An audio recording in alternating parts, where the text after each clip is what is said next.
So good afternoon. I'm speaking from ESFE 2025 and today we're joined with Ms. Sapna Sakul ma'am, the CEO of Boarding Schools Associations of India.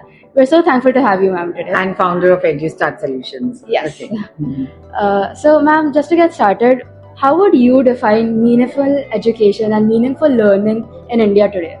So when we talk about education, what according to me is education is every minute you walk around with anybody, you learn something.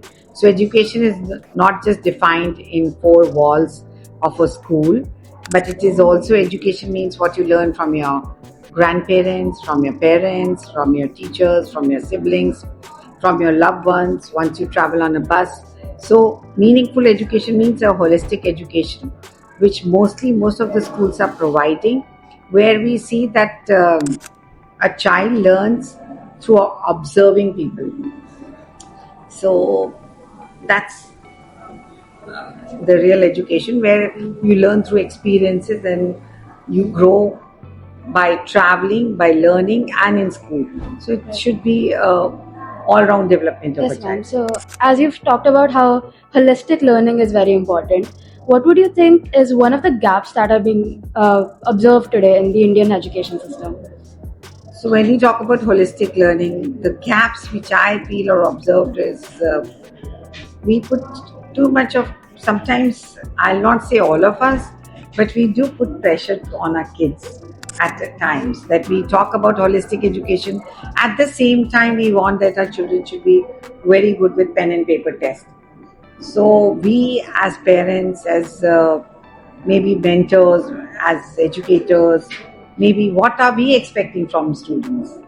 When we talk about holistic, are we providing them that kind of environment? Are we celebrating their failures also and asking them that okay, it's okay to fail, but you will succeed someday?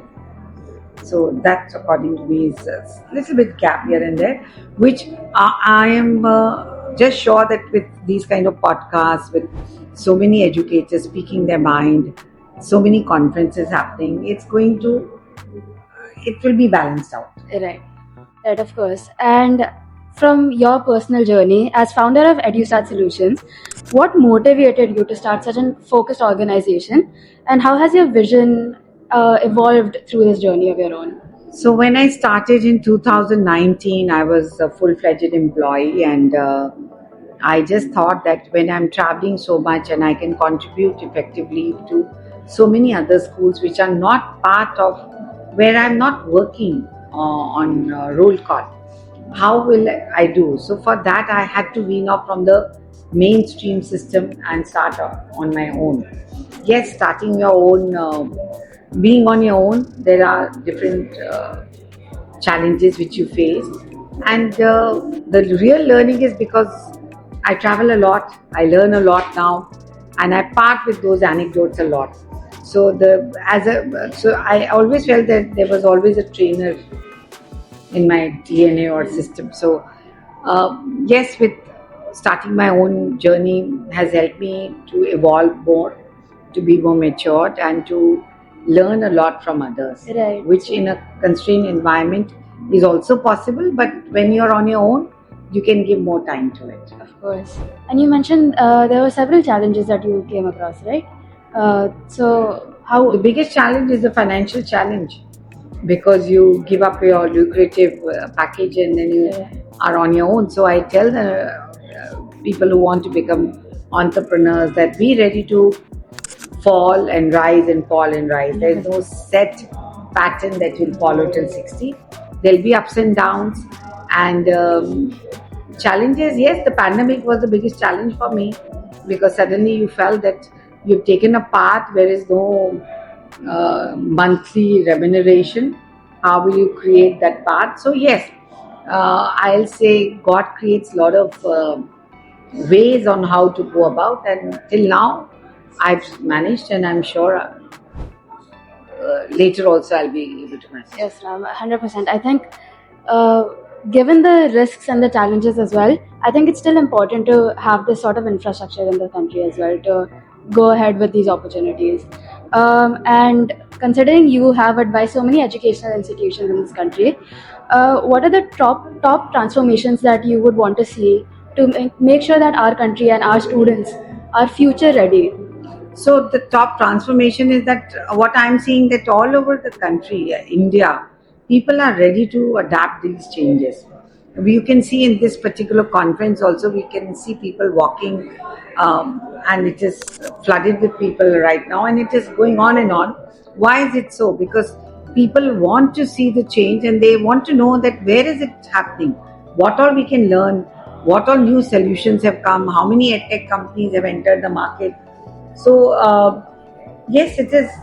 In fact, I was thinking. I just attended a conference in Delhi, so I thought maybe this conference will have a little less footfall, or there'll be less people, or people will say we just. But people are everywhere, learners are everywhere, and solutions everywhere.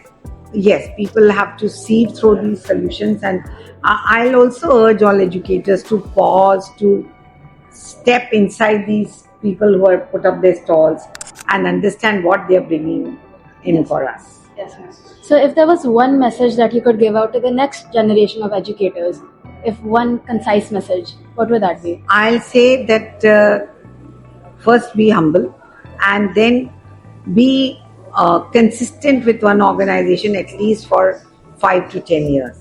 What I see today's youth is always they are there, they do a job, and they just want to flip over and go to another job.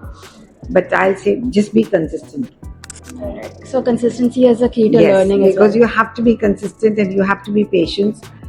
They get carried away very soon by new things, by what others are doing. I also want to do that. But I'll say that everything will come with time. Be patient. Especially in this rapidly changing Yes, day to yes. Patience is lacking, consistency is lacking. Yes. So, as we come to the end of this, I would like to know your views about holding a platform such as ESFE that brings in so many educators and individuals alike under one roof. So, what would your views about this So event be? such platforms do happen. Like, it's not the first thing which we are seeing. Right. Every now and then it's happening. What I like is that they could hold this kind of stature and this kind of crowd in Mumbai, in the heart of Mumbai, where traffic is coming to standstill, and then still people are coming here because Mumbai traffic is very challenging. And I'm happy that they are able to get so many people, and people are there. They are coming to engage themselves, to take awards, to understand what the new system, new education policy, what are the new people, what is there in for them. Sorry. So, interaction, do you think, is a key to moving forward in this industry as well? Of course, you have to interact. You can't grow in silos. Right. So, with that, Thank we you. come to the end, and thank you so much. Thank you. Mark your calendars. October 6th, 7th and 8th. NESCO, Mumbai, the center of the educational universe. The biggest names are already there. Are you? Secure your spot. Register now at 9892227245 or visit our website.